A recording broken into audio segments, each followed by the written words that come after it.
भांगना पिसाई हो। दिसे में बथेला कलाई ये भोला हमसे भांगना पिसाई हो। भांगना पिसाई हमसे भांगना पिसाई, भांगना पिसाई हमसे भांगना पिसाई, भांगना पिसाई हमसे भांगना पिसाई। मेवा मलाइया के खाई ये भोला हमसे भांगना पिसाई हो। दिसे में बथेला कलाई ये भोला हमसे भांगना पिसाई हो। दिसे में बथेला कलाई ये भोला हमसे भांगना पिसाई हो। आकृति डिजिटल रिकॉर्डिंग स्टूडियो हरिराम चौराहा।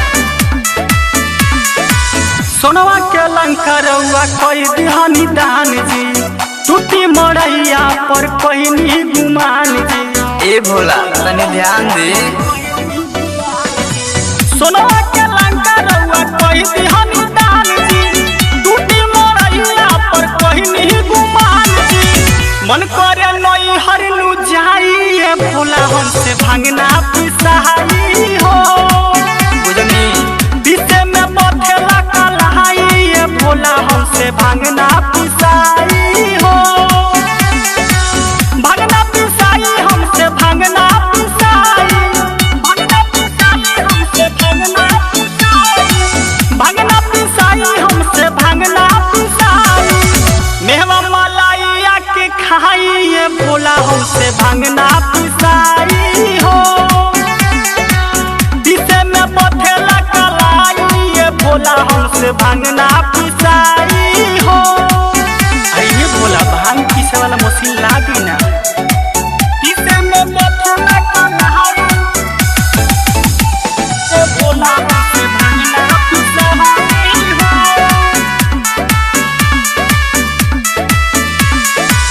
प्रेमी सुनील राजन अइले है दुआरी, फेरी नजरिया है भोला त्रिपुरारी।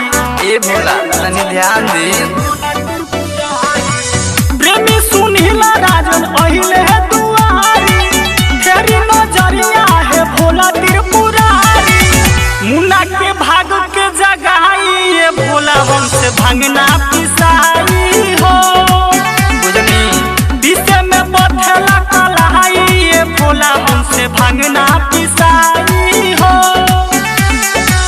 भांगना पिसाई हमसे भांगना पिसाई, भांगना पिसाई हमसे भांगना पिसाई, भांगना पिसाई हमसे भांगना पिसाई। मेवा मलाइया के खाई ये भोला हमसे भांगना पिसाई हो।